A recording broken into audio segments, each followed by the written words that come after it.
जय सिया राम साथियों, आज हम बात करने वाले हैं भगवान शंकर ने ली श्री राम की मर्यादा की परीक्षा। हाँ, तो हम आगे बढ़ते हैं। प्रलय काल में संसार का भात की तरह भोजन करने वाले भगवान शंकर की क्षुधा कैसे शांत की मां अन्नपूर्णा ने, और भगवान शंकर राम सभा के कथावाचक कैसे बने। रोमांचक प्रसंग। भगवान शंकर विश्वनाथ की अर्धांगिनी माता अन्नपूर्णा। माता पार्वती ही शिष्टकाल में महामाया पालन करते हुए अन्नपूर्णा और संहार करते समय कालरात्रि कहलाती हैं। भगवान शंकर का परिवार बहुत लंबा है। स्वयं शंकर जी, पंचानन पुत्र गजानन और खटानन, 3 बहुएं 2 पोते, फिर इन सबके वाहन, इसके अलावा नंदी, भृंगी एवं श्रृंगी और बहुत खाने वाले भूत प्रेतों का समुदाय। इन सब की क्षुधा पिपासा शांत करने का जिम्मा माता अन्नपूर्णा का है। माता अन्नपूर्णा की आराधना करने से मनुष्य को कभी अन्न का दुख नहीं होता है, क्योंकि वह नित्य अन्न दान करती हैं। यदि माता अन्नपूर्णा अपनी कृपा दृष्टि हटा ले तो मनुष्य दर दर अन्न जल के लिए भटकता है फिरे, लेकिन उसे 4 दाने चने के भी प्राप्त नहीं होते। एक बार भगवान शंकर की आज्ञा से माता अन्नपूर्णा ने महर्षि वेदव्यास की तरफ से दृष्टि फेर ली। वेदव्यास जी अपने शिष्यों सहित 2 दिन तक काशी की गलियों में भिक्षा के लिए आवाज लगाते रहे, किंतु उनको और उनके शिष्यों को कहीं से कुछ भी भिक्षा न मिल सकी।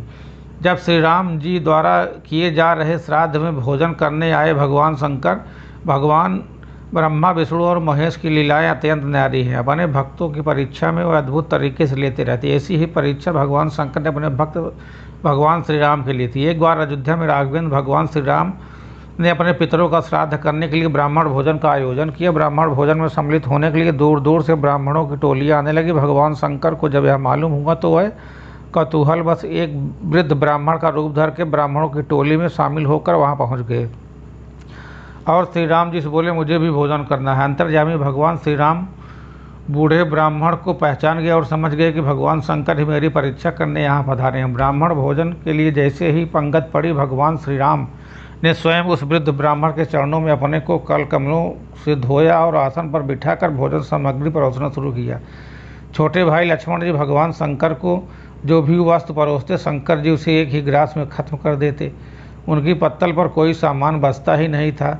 सभी परोसने वाले उस बूढ़े ब्राह्मण की पत्तल में सामग्री भरने में लग गए, परंतु पत्तल तो खाली की खाली नजर आती थी। श्री राम जी मन ही मन मुस्कुराते हुए शंकर जी की यह लीला देख रहे थे।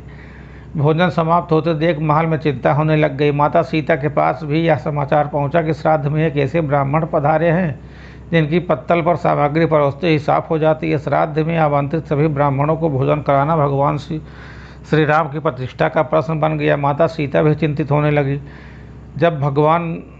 जब बनाया गया सारा भोजन समाप्त हो गया तो फिर शंकर जी तृप्त नहीं हुए, तो श्री राम जी ने माता अन्नपूर्णा का स्मरण कर उनका आह्वान किया। सभी परोसने वाले व्यक्ति वहां से हटा दिए गए। माता अन्नपूर्णा वहां प्रकट हो गई। शंकर जी की क्षुधा केवल माता अन्नपूर्णा ही शांत कर सकती हैं। श्री राम जी ने माता अन्नपूर्णा से कहा, अपने स्वामी को आप ही भोजन कराइए, उन्हें आपके अतिरिक्त कोई तृप्त नहीं कर सकता। माँ अन्नपूर्णा ने जब अपने हाथ में भोजन पात्र लिया, उसमें भोजन अक्षय हो गया। अब वह स्वयं विश्वनाथ जी को भोजन कराने लगी। माँ अन्नपूर्णा ने पत्तल में एक लड्डू परोसा। भगवान विश्वनाथ खाते खाते थक गए, पर समाप्त ही नहीं होता। माँ ने दोबारा परोसना चाहा तो भगवान शंकर ने मना कर दिया। शंकर जी हंसते हुए डकार लेने लगे और बोले, तुम्हें आना पड़ा, अब तो मैं तृप्त हो गया। माँ अन्नपूर्णा काशी की अर्धीश्वरी है, इसलिए वहाँ भी एक कहावत प्रचलित है, बाबा बाबा सब कहे, माई कहे न कोई, बाबा के दरबार में माई कहे सो होए।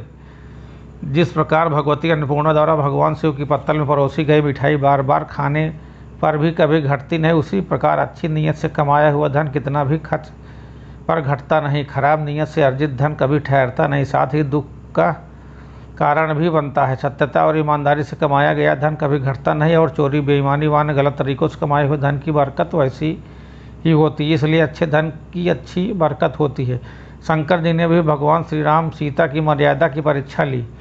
अब शंकर जी श्री राम जी से बोले, मैं इतना खा गया हूँ कि मुझे अपने आप उठा नहीं जा रहा है, मुझे ज़रा उठाओ। हनुमान जी अपने स्वामी का कार्य करने के लिए आगे बढ़े और शंकर जी को उठाने लगे, परंतु उन्हें उठा नहीं सके।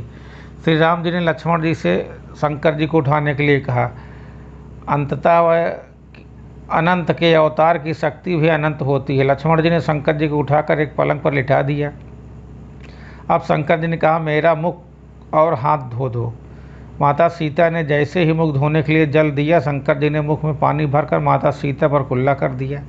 माता सीता क्रुद्ध होने के बजाय हाथ जोड़कर शंकर जी से बोली, आपके उत्तिष्ठ जल से मेरे ऊपर गिरने से मेरा शरीर पवित्र हो गया, मैं आपकी बहुत आभारी हूँ।